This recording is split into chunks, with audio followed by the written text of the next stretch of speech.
ओम नमो भगवते वासुदेवाय। सभी भक्तों को जय श्री राधे कृष्ण। श्रीमद् भगवद गीता दूसरा अध्याय 67वां श्लोक। इंद्रियाणां हि चरतां यत् मनः अनु विधीयते तदस्य हरति प्रज्ञां वायुः नावम इव अंभसि। क्योंकि जैसे जल में चलने वाली नाव को वायु हर लेती है, वैसे ही विषयों में विचरती हुई इंद्रियों में से मन जिस इंद्रिय के साथ रहता है वह एक ही इंद्रिय इस अयुक्त पुरुष की बुद्धि को हर लेती है। ही पद का क्या भाव है? पूर्व श्लोक में यह बात कही गई है कि अयुक्त मनुष्य में निश्चल बुद्धि, भावना, शांति और सुख नहीं होते। उसी बात को स्पष्ट करने के लिए उन सब के न होने का कारण इस श्लोक में बतलाया गया है। इसी भाव का द्योतक यहाँ ही पद है। जल में चलने वाली नौका और वायु का दृष्टांत देकर यहाँ क्या बात कही गई है? दृष्टांत में नौका के स्थान में बुद्धि है, वायु के स्थान में जिसके साथ मन रहता है वह इंद्रिय है, जलाशय के स्थान में संसार रूप समुद्र है और जल के स्थान में शब्द आदि समस्त विषयों का समुदाय है। जल में अपने गंतव्य स्थान की ओर जाती हुई नौका को प्रबल वायु दो प्रकार से विचलित करती है। या तो उसे पथभ्रष्ट करके जल की भीषण तरंगों में भटकाती है या अगाध जल में डुबो देती है। किंतु यदि कोई चतुर मल्लाह उस वायु की क्रिया को अपने अनुकूल बना लेता है तो फिर वह वायु उस नौका को पथभ्रष्ट नहीं कर सकती, बल्कि उसे गंतव्य स्थान पर पहुंचाने में सहायता करती है। इसी प्रकार जिसके मन इंद्रिय वश में नहीं है, ऐसा मनुष्य यदि अपनी बुद्धि को परमात्मा के स्वरूप में निश्चल करना चाहता है तो भी उसकी इंद्रियां उसके मन को आकर्षित करके उसकी बुद्धि को दो प्रकार से विचलित करती हैं। इंद्रियों का बुद्धि रूप नौका को परमात्मा से हटाकर नाना प्रकार के भोगों को प्राप्त होने का उपाय सोचने में लगा देना, उसे भीषण तरंगों में भटकाना है और पापों में प्रवृत्त करके उसका अधःपतन करा देना, उसे डुबो देना है। परंतु जिसके मन और इंद्रिय वश में रहते हैं उसकी बुद्धि को विचलित नहीं करते, वरम बुद्धि रूप नौका को परमात्मा के पास पहुंचाने में सहायता करते हैं। 64वें और 65वें श्लोकों में यही बात कही गई है। सब इंद्रियों द्वारा बुद्धि के विचलित किए जाने की बात न कहकर एक इंद्रिय के द्वारा ही बुद्धि का विचलित किया जाना कहने का क्या अभिप्राय है? इससे इंद्रियों की प्रबलता दिखलाई गई है। अभिप्राय यह है कि सब इंद्रियां मिलकर मनुष्य की बुद्धि को विचलित कर दें। इसमें तो कहना ही क्या है। जिस इंद्रिय के साथ मन रहता है वह एक ही इंद्रिय बुद्धि को विषय में फंसाकर विचलित कर देती है। देखा भी जाता है कि एक कर्णेंद्रिय के वश होकर मृग, स्पर्शेंद्रिय के वश होकर हाथी, चक्षु इंद्रिय के वश होकर पतंग, रसना इंद्रिय के वश होकर मछली और घ्राणेंद्रिय के वश में होकर भ्रमर। इस प्रकार केवल एक एक इंद्रिय के वश में होने के कारण ये सब अपने प्राण खो बैठते हैं। इसी तरह मनुष्य की बुद्धि भी एक एक इंद्रिय के द्वारा ही विचलित की जा सकती है। अकेला मन या अकेली इंद्रिय बुद्धि के हरण करने में समर्थ हैं या नहीं? मन के साथ हुए बिना अकेली इंद्रिय बुद्धि को नहीं हर सकती। हाँ, मन इंद्रियों के बिना अकेला भी बुद्धि को हर सकता है। इस प्रकार अयुक्त पुरुष की बुद्धि के विचलित होने का प्रकार बतलाकर अब पुनः स्थित प्रज्ञ अवस्था की प्राप्ति में सब प्रकार से इंद्रिय संयम की विशेष आवश्यकता सिद्ध करते हुए स्थित प्रज्ञ पुरुष की अवस्था का वर्णन करते हैं।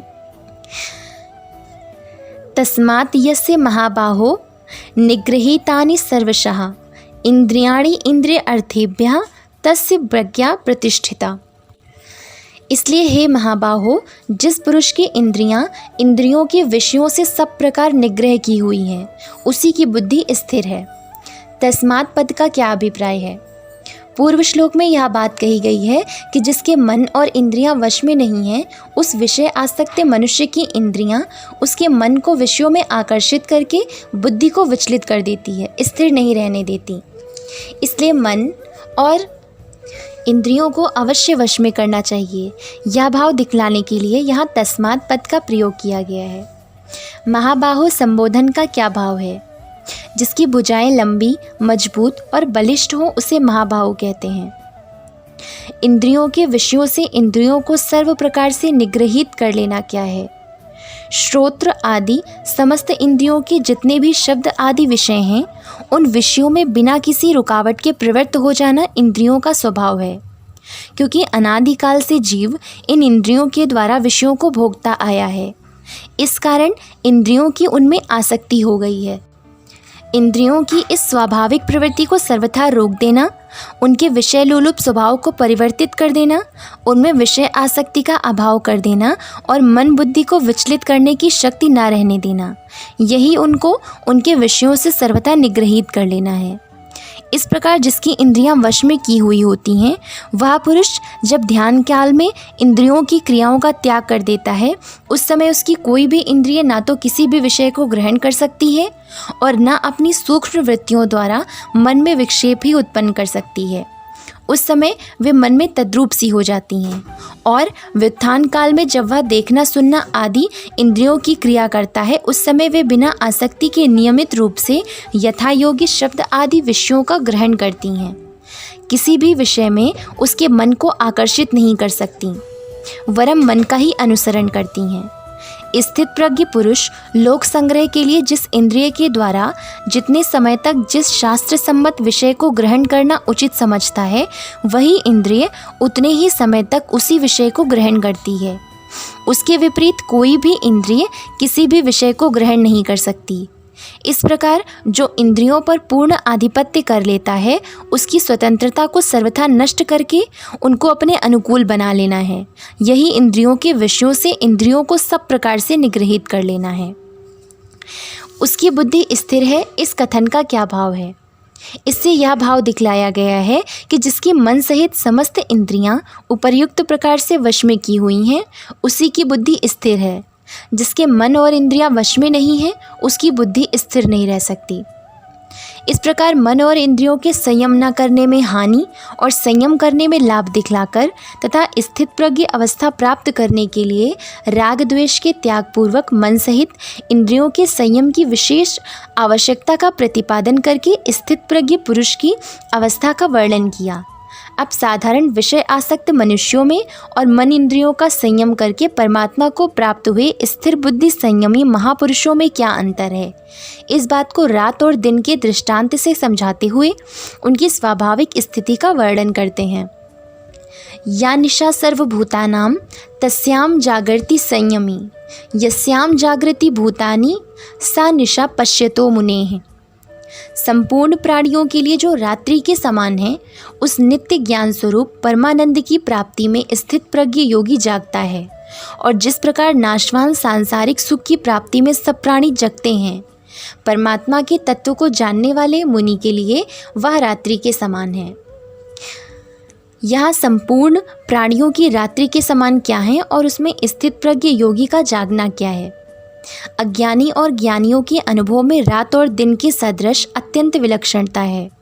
यह भाव दिखलाने के लिए रात्रि के रूपक से साधारण अज्ञानी मनुष्यों की और ज्ञानी की स्थिति का वर्णन किया गया है। इसलिए यहाँ रात्रि का अर्थ सूर्यास्त के बाद होने वाली रात्रि नहीं है, किंतु जैसे प्रकाश से पूर्ण दिन को उल्लू अपने नेत्र दोष से अंधकार में देखता है, वैसे ही अनादि सिद्ध अज्ञान के पर्दे से अंतःकरण रूप नेत्रों की विवेक विज्ञान रूप प्रकाशन शक्ति के आवृत रहने के कारण अविवेकी मनुष्य स्वयं प्रकाश है। नित्यबोध परमानंद परमात्मा को नहीं देख पाते। उस परमात्मा की प्राप्ति रूप सूर्य के प्रकाशित होने से जो परम शांति और नित्य आनंद का प्रत्यक्ष अनुभव होता है, वह वास्तव में दिन की भांति प्रकाश में होते हुए भी परमात्मा के गुण, प्रभाव, रहस्य और तत्व को न जानने वाले अज्ञानियों के लिए रात्रि है, यानी रात्रि के समान है। क्योंकि वे उस ओर से सर्वदा सोए हुए हैं, उनको उस परम आनंद का कुछ पता ही नहीं है। यह परमात्मा की प्राप्ति ही यहाँ संपूर्ण प्राणियों की रात्रि है। यही रात्रि परमात्मा को प्राप्त संयमी पुरुष के लिए दिन के समान है। स्थित प्रज्ञ पुरुष का जो उस सच्चिदानंद घन परमात्मा के स्वरूप को प्रत्यक्ष करके निरंतर उसी में स्थित रहना है, यही उसका यह संपूर्ण प्राणियों की रात्रि में जागना है। प्रश्न यह है कि संपूर्ण प्राणियों का जागना क्या है, और जिसमें सब प्राणी जागते हैं वह परमात्मा के तत्व को जानने वाले मुनि के लिए रात्रि के समान कैसे है? यद्यपि इस लोक और परलोक में जितने भी भोग हैं सब नाशवान, क्षणिक, अनित्य और दुख रूप हैं। तथापि अनादि सिद्ध अंधकार में अज्ञान के कारण विषय आसक्त मनुष्य उनको नित्य और सुखरूप मानते हैं। उनकी दृष्टि में विषय भोग से बढ़कर और कोई सुखी ही नहीं है। इस प्रकार भोगों में आसक्त होकर उन्हें प्राप्त करने की चेष्टा में लगे रहना और उनकी प्राप्ति में आनंद का अनुभव करना, यही उन संपूर्ण प्राणियों का उनमें जागना है। यह इंद्रिय और विषयों के संयोग से तथा प्रमाद, आलस्य और निद्रा से उत्पन्न सुख रात्रि की भांति अज्ञान रूप अंधकार में होने के कारण वास्तव में रात्रि ही है।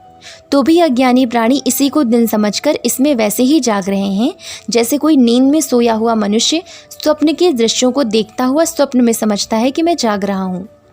किंतु परमात्म तत्व को जानने वाले ज्ञानी के अनुभव में जैसे स्वप्न से जगे हुए मनुष्य का स्वप्न के जगत से कुछ भी संबंध नहीं रहता, वैसे ही एक सच्चिदानंद घन परमात्मा से भिन्न किसी भी वस्तु की सत्ता नहीं रहती। वह ज्ञानी इस दृश्य जगत के स्थान में इसके अधिष्ठान रूप परमात्म तत्व को ही देखता है। अतएव उसके लिए समस्त सांसारिक भोग और विषय आनंद रात्रि के समान है। ओम नमो भगवते वासुदेवाय। जय Shri Radhe Krishna. Like and subscribe the Kanha's Introvert Yogini and stay tuned for the next videos. Jai Shri Radhe Krishna.